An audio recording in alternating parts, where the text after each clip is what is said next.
जय श्री कृष्णा। सभी भक्तों को राधे राधे। तो आज मैं श्रीमद् भागवत महापुराण के 10वें स्कंद का कौरवों पर बलराम जी का कोप और सांब का विवाह। तो पहले भगवान का थोड़ा नाम संकीर्तन कर लो। श्री कृष्ण गोविंद हरे मुरारे, हे नाथ नारायण वासुदेव। श्री कृष्ण गोविंद हरे मुरारे, हे नाथ नारायण वासुदेव। हरे कृष्णा कृष्ण कृष्ण हरे हरे, हरे राम राम राम हरे हरे। हरे कृष्णा कृष्ण कृष्ण हरे हरे, हरे राम राम राम हरे हरे। बोलिए श्रीमद् भागवत भगवान की जय, सद्गुरुदेव भगवान की जय, साधु संतों की जय, भक्तों की जय। बोलिए श्री कृष्ण कन्हैया लाल की जय, द्वारिकाधीश महाराज की जय, श्री भगवान वेद व्यास की जय, सुखदेव जी महाराज की जय। जय जय श्री राधे, जय जय श्री राधे, जय जय श्री राधे श्याम। श्री शुकोवाच दुर्योधन सुताम राजन लक्ष्मणाम समीतिञ्जयः स्वयंवरस्थामहरथ सांबो जाम्बवती सुतः। कौरवा कुपिता उचुर्दुर्विनीतो अयमर्भकः कदर्थीकृत्य नः कन्यामकामामहरद बलात्। श्री सुखदेव जी कहते हैं, परीक्षित, जाम्बवती नंदन सांब अकेले ही बहुत बड़े बड़े वीरों पर विजय प्राप्त करने वाले थे। वे स्वयंवर में स्थित दुर्योधन की कन्या लक्ष्मणा को हर लाए। इससे कौरवों को बड़ा क्रोध हुआ। वे बोले, यह बालक बहुत ढीठ है, देखो तो सही, इसने हम लोगों को नीचा दिखाकर बलपूर्वक हमारी कन्या का अपहरण कर लिया। हुआ तो इसे चाहती भी न थी, अतः इस ढीठ को पकड़कर बांध लो। यदि यदुवंश लोग रुष्ट भी होंगे तो वे हमारा क्या बिगाड़ लेंगे। वे लोग हमारी ही कृपा से हमारी ही दी हुई धान्य से परिपूर्ण पृथ्वी का उपभोग कर रहे हैं। यदि वे लोग अपने इस लड़के के बंदी होने का समाचार सुनकर यहाँ आएंगे तो हम लोग उनका सारा घमंड चूर चूर कर देंगे और उन लोगों के मिजाज वैसे ही ठंडे हो जाएंगे जैसे संयमी पुरुष के द्वारा प्राणायाम आदि उपायों से वश में की हुई इंद्रियां। ऐसा विचार करके कर्ण, शल्य, भूरिश्रवा, यज्ञ केतु और दुर्योधन आदि वीरों ने कुरुवंश के बड़े बूढ़ों की अनुमति ली तथा सांब को पकड़ लेने की तैयारी की। जब महारथी सांब ने देखा कि धृतराष्ट्र के पुत्र मेरा पीछा कर रहे हैं, तब वे एक सुंदर धनुष चढ़ाकर सिंह के समान अकेले ही रणभूमि में डट गए। इधर कर्ण को मुखिया बनाकर कौरववीर धनुष चढ़ाए हुए सांब के पास आ पहुँचे और क्रोध में भरकर उनको पकड़ लेने की इच्छा से खड़ा रह इस प्रकार ललकारते हुए बाणों की वर्षा करने लगे। परीक्षित, यदुनंदन सांब अचिंत्यैश्वर्यशाली भगवान श्री कृष्ण के पुत्र थे। कौरवों के प्रहार से वे उन पर चिढ़ गए जैसे सिंह तुच्छ हरिणों का पराक्रम देखकर चिढ़ जाता है। सांब ने अपने सुंदर धनुष का टंकार करके कर्ण आदि 6 वीरों पर, जो अलग अलग 6 रथों पर सवार थे, 6 बाणों से एक साथ अलग अलग प्रहार किया। उनमें से 4 बाण उनके 4 घोड़ों पर, एक उनके सारथियों पर और एक उन महान धनुषधारी रथी वीरों पर छोड़ा। सांब के इस अद्भुत हस्तलाघव को देखकर विपक्षी वीर भी मुक्त कंठ से उनकी प्रशंसा करने लगे। इसके बाद उन 6 वीरों ने एक साथ मिलकर सांब को रथहीन कर दिया। 4 वीरों ने एक बाण से उनके 4 घोड़ों को मारा। एक ने सारथी को और एक ने सांब का धनुष काट डाला। इस प्रकार कौरवों ने युद्ध में बड़ी कठिनाई और कष्ट से सांब को रथहीन करके बांध लिया। इसके बाद वे उन्हें तथा अपनी कन्या लक्ष्मणा को लेकर जय जय मनाते हुए हस्तिनापुर लौट आए। परीक्षित, नारद जी से यह समाचार सुनकर यदुवंशियों को बड़ा क्रोध आया। वे महाराज उग्रसेन की आज्ञा से कौरवों पर चढ़ाई करने की तैयारी करने लगे। बलराम जी कलह प्रधान कलयुग के सारे पाप ताप को मिटाने वाले हैं। उन्होंने कुरुवंशियों और यदुवंशियों के लड़ाई झगड़े को ठीक न समझा। यद्यपि यदुवंशी अपनी तैयारी पूरी कर चुके थे, फिर भी उन्होंने उन्हें शांत कर दिया और स्वयं सूर्य के समान तेजस्वी रथ पर सवार होकर हस्तिनापुर गए। उनके साथ कुछ ब्राह्मण और यदुवंश के बड़े बूढ़े भी गए। उनके बीच में बलराम जी की ऐसी शोभा हो रही थी मानो चंद्रमा ग्रहों से घिरे हुए हों। हस्तिनापुर पहुंचकर बलराम जी नगर के बाहर एक उपवन में ठहर गए और कौरवों लोग क्या करना चाहते हैं इस बात का पता लगाने के लिए उन्होंने उद्धव जी को धृतराष्ट्र के पास भेजा। उद्धव जी ने कौरवों की सभा में जाकर धृतराष्ट्र, भीष्म पितामह, द्रोणाचार्य, बालिक और दुर्योधन की विधि पूर्वक अभ्यर्थना वंदना की और निवेदन किया कि बलराम जी पधारे हैं। अपने परम हितैषी और प्रियतम बलराम जी का आगमन सुनकर कौरवों की प्रसन्नता की सीमा न रही। वे उद्धव जी का विधि पूर्वक सत्कार करके अपने हाथों में मांगलिक सामग्री लेकर बलराम जी की अगवानी करने चले। फिर अपनी अपनी अवस्था और संबंध के अनुसार सब लोग बलराम जी से मिले तथा उनके सत्कार के लिए उन्हें गौ अर्पण की एवं अर्घ्य प्रदान किया। उनमें जो लोग भगवान बलराम जी का प्रभाव जानते थे उन्होंने सिर झुकाकर उन्हें प्रणाम किया। तदनंतर उन लोगों ने परस्पर एक दूसरे का कुशल मंगल पूछा और यह सुनकर कि सब भाई बंधु सकुशल हैं, बलराम जी ने बड़ी धीरता और गंभीरता के साथ यह बात कही। सर्व समर्थ राजाधिराज महाराज उग्रसेन ने तुम लोगों को एक आज्ञा दी है, उसे तुम लोग एकाग्रता और सावधानी के साथ सुनो और अविलंब उसका पालन करो।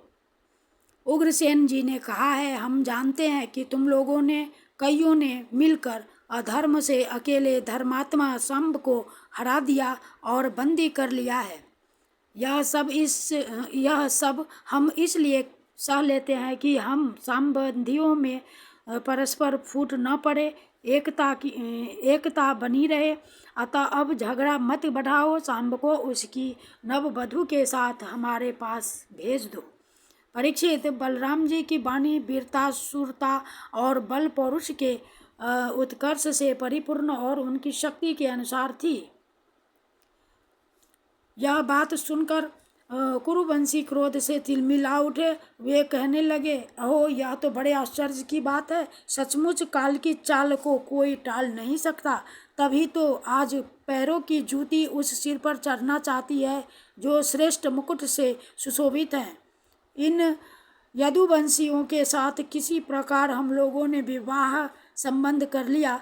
ये हमारे साथ सोने बैठने और एक पंक्ति में खाने लगे। हम लोगों ने ही इन्हें राज सिंहासन देकर राजा बनाया और अपने बराबर बना लिया।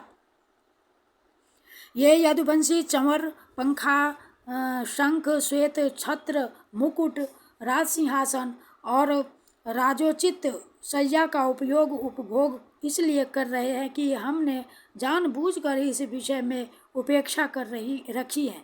बस अब हो चुका। यदुवंशियों के पास अब राजचिन्ह रहने की आवश्यकता नहीं। उन्हें उनसे छीन लेना चाहिए। जैसे सांप को दूध पिलाने वाले के लिए ही घातक है, वैसे ही हमारे दिए हुए राजचिन्हों को लेकर ये यदुवंशी हमसे ही विपरीत हो रहे हैं।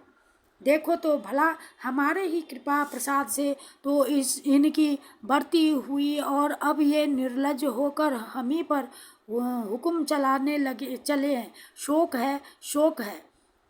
जैसे सिंह का ग्रास कभी भेड़ा नहीं छीन सकता, वैसे ही यदि भीष्म, द्रोण, अर्जुन आदि कौरव वीर जानबूझकर न दे दे तो स्वयं देवराज इंद्र भी किसी वस्तु का उपभोग कैसे कर सकते हैं। श्री सुखदेव जी कहते हैं, परीक्षित कुरुवंशी अपनी कुलीनता, बांधवों, परिवार वालों यानी भीष्मादि के बल और धन संपत्ति के घमंड में चूर हो रहे थे। उन्होंने साधारण शिष्टाचार की भी परवाह नहीं की और वे भगवान बलराम जी को इस प्रकार दुर्वचन कहकर हस्तिनापुर लौट गए। बलराम जी ने कौरवों की दुष्टता, अशिष्टता देखी और उनके दुर्वचन भी सुने। अब उनका चेहरा क्रोध से तमतमा उठा। उस समय उनकी ओर देखा तक नहीं जाता था। वे बार बार जोर जोर से हंस कर कहने लगे, सच है, जिन दुष्टों को अपनी कुलीनता, बल, पौरुष और धन का घमंड हो जाता है, वे शांति नहीं चाहते। उनको दमन करने का, रास्ते पर लाने का उपाय समझाना बुझाना नहीं बल्कि दंड देना है। ठीक वैसे ही जैसे पशुओं को ठीक करने के लिए डंडे का प्रयोग आवश्यक होता है। भला देखो तो सही, सारे यदुवंशी और श्री कृष्ण भी क्रोध से भरकर लड़ाई के लिए तैयार हो रहे थे।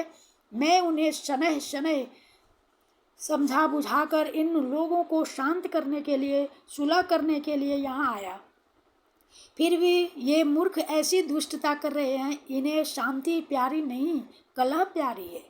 ये इतने घमंडी हो रहे हैं कि बार बार मेरा तिरस्कार करके गालियां बक गए हैं। ठीक है भाई, ठीक है, पृथ्वी के राजाओं की तो बात ही क्या, त्रिलोकी के स्वामी इंद्र आदि लोकपाल जिनकी आज्ञा का पालन करते हैं, वे उग्रसेन राजाधिराज नहीं है। वे तो केवल भोज, वृष्णि और अंधक वंशी यादवों के ही स्वामी हैं। क्यों?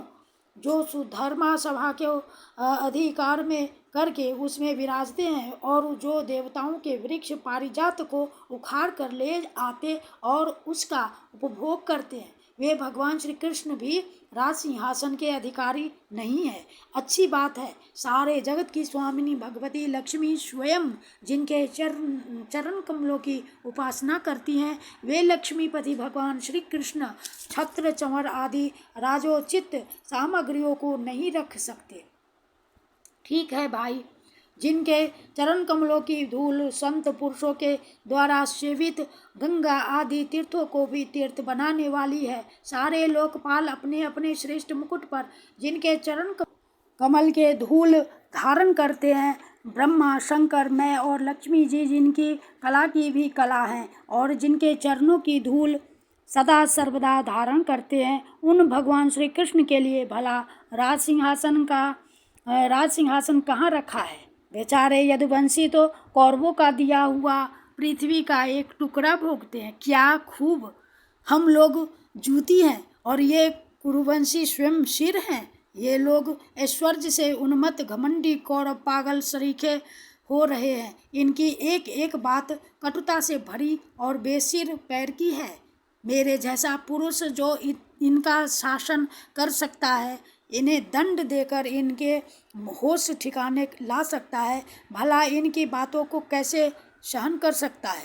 आज मैं सारी पृथ्वी को कौरवहीन कर डालूंगा। इस प्रकार कहते कहते बलराम जी क्रोध से ऐसे भर गए मानो त्रिलोकी को भस्म कर देंगे। वे अपना हल लेकर खड़े हो गए। उन्होंने उसकी नोक से बार बार चोट करके हस्तिनापुर को उखाड़ लिया और उसे डुबाने के लिए बड़े क्रोध से गंगा जी की ओर खींचने लगे। हल से खींचने पर हस्तिनापुर इस प्रकार कांपने लगा मानो जल में कोई नाव डगमगा रही हो। जब कौरवों ने देखा कि हमारा नगर तो गंगा जी में गिर रहा है, तब वे घबरा उठे।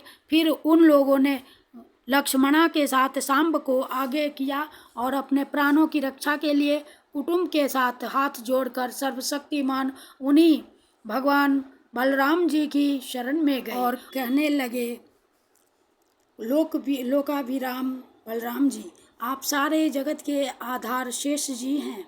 हम आपका प्रभाव नहीं जानते प्रभु, हम लोग मूड हो रहे हैं, हमारी बुद्धि बिगड़ गई है, इसलिए आप हम लोगों का अपराध क्षमा कर दीजिए। आप जगत की स्थिति, उत्पत्ति और प्रलय के एकमात्र कारण हैं और स्वयं निराधार स्थित हैं।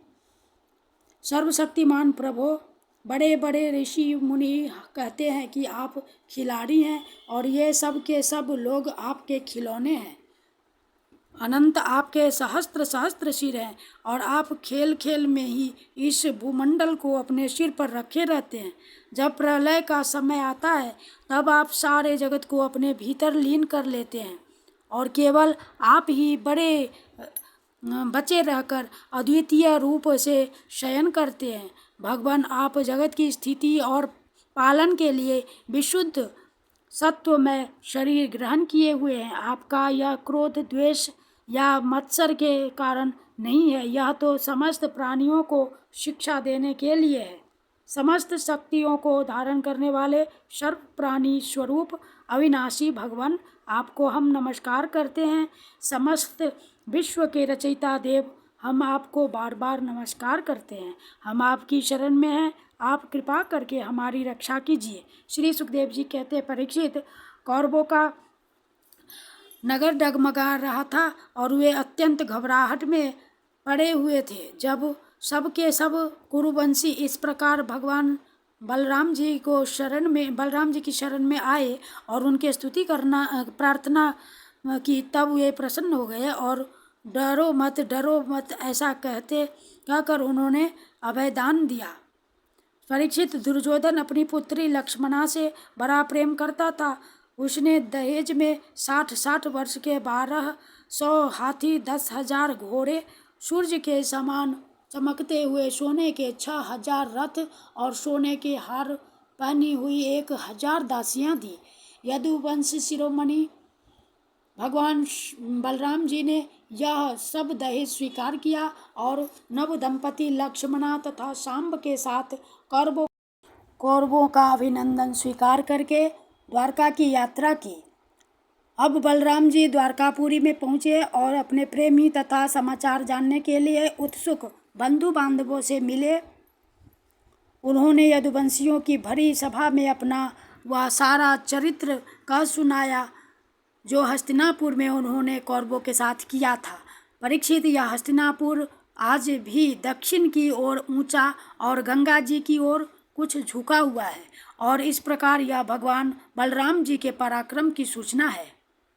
अदापि च पूरं हेतत सूचयद राम विक्रमम समुन्नतं दक्षिणतो गंगायामुना दृश्यते।